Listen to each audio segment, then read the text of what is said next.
गांधी जी और बिहार।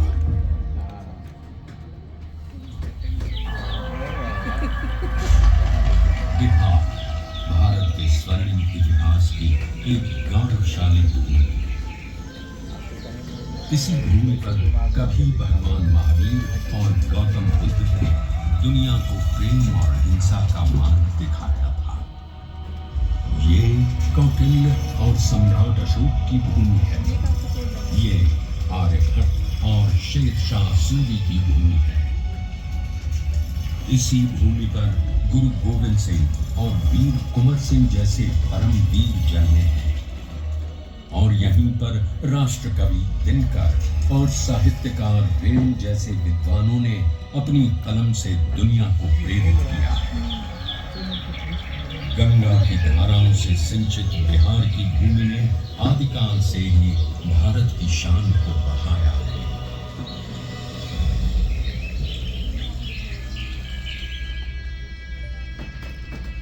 पर जिस बिहार ने सदियों तक नालंदा, विक्रमशिला जैसे विश्वविद्यालयों में ज्ञान और मेधा से पूरे विश्व को राह दिखाई थी, वो 20वीं सदी के आगमन तक खुद अंग्रेजों के अन्याय और दमन की जंजीरों में जकड़ा हुआ था।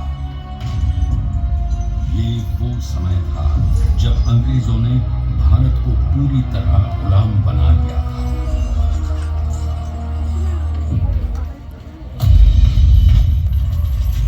बिहार के चंपारण में भी अंग्रेजों का अत्याचार अपने चरम पर था।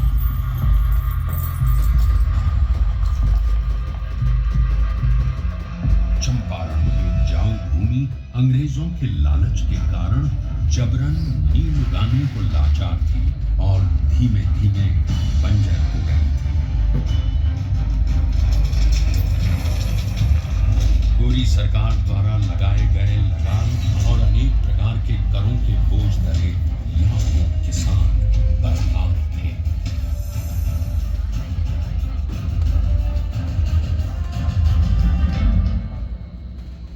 और जब पूरा चंपारण नाउम्मीदी के अंधकार में डूबा हुआ था, तब उस जमीन पर एक महान आत्मा का आगमन हुआ। पंडित राजकुमार शुक्ल के बारंबार आग्रह पर चंपारण आए गांधी जी को उस समय इस बात का बिल्कुल भी अंदाजा नहीं था कि बिहार से उनकी ये भेंट उनके जीवन की सबसे महत्वपूर्ण घटना बन जाएगी। अंग्रेजों द्वारा किए जा रहे अन्याय और दमन से उत्पीड़ित किसानों को देख पहली बार भारत की दुर्दशा से अवगत होकर उन्होंने चंपारण में कहा, मुझे नीलहे किसानों ने सत्य दिखा। भारत भूमि पर यह पहली बार था जब अन्याय और बर्बरता का जवाब सत्य और अहिंसा से दिया गया। उनके नेतृत्व और सिद्धांत से प्रेरित होकर बिहार के सर्वश्री ब्रजकिशोर प्रसाद, अनुग्रह नारायण सिंह, डॉक्टर राजेंद्र प्रसाद, आचार्य कृपलानी, मजहरुल हक, रामनवमी प्रसाद, बाबू धर्मीधर प्रसाद आदि जैसे नेतागण भी इस आंदोलन में कूद पड़े। सत्य और अहिंसा पर आधारित चंपारण सत्याग्रह आंदोलन एक नूतन प्रयोग बनकर उभरा, जिसने भारतवासियों को अन्याय से लड़ने का एक प्रभावशाली शस्त्र दिया। चंपारण सत्याग्रह के 30 वर्षों बाद लाखों सेनानियों के बलिदान और गांधी जी के नेतृत्व में हुए कई अहिंसक आंदोलनों के कारण भारत स्वतंत्र हुआ।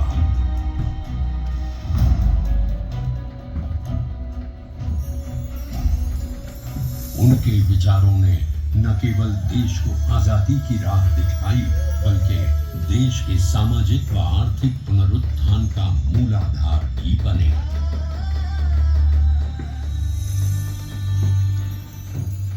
गांधी जी और उनके चिरंतन विचार आज भी बिहार के सामाजिक ताने बाने एवं शासन की धुरी है।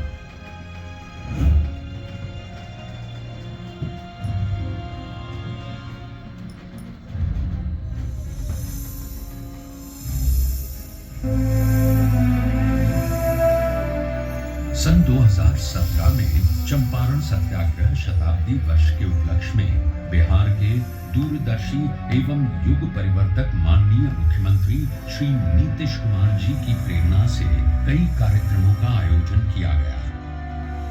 इसमें गांधी जी की स्मृति, उनकी विरासत, शिक्षा और ध्येय को जन जन तक पहुंचाया गया और शैक्षणिक एवं सरकारी नीतियों में गांधी दर्शन को प्रमुखता दी गई।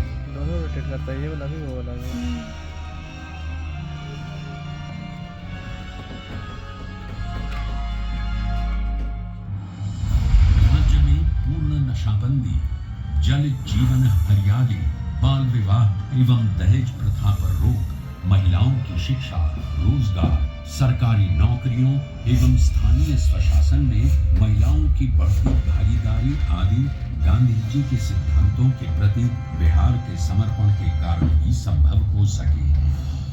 गांधी जी ने कहा, शराब आदमियों से न सिर्फ उसका पैसा छीन लेती है बल्कि उसकी बुद्धि भी हर लेती है। और एक बात और गांधी जी ने कहा था, शराब पीने वाला इंसान हैवान हो जाए।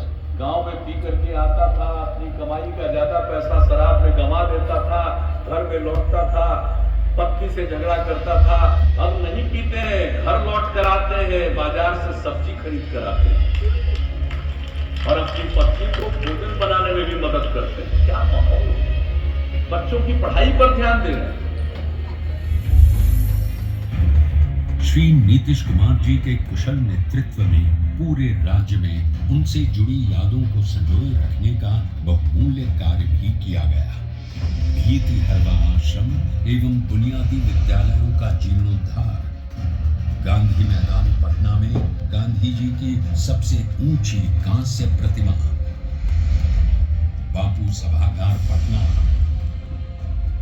बापू परीक्षा परिसर, मोतिहारी और बेतिया बापू सभागारों का निर्माण आदि कई कार्य हुए हैं।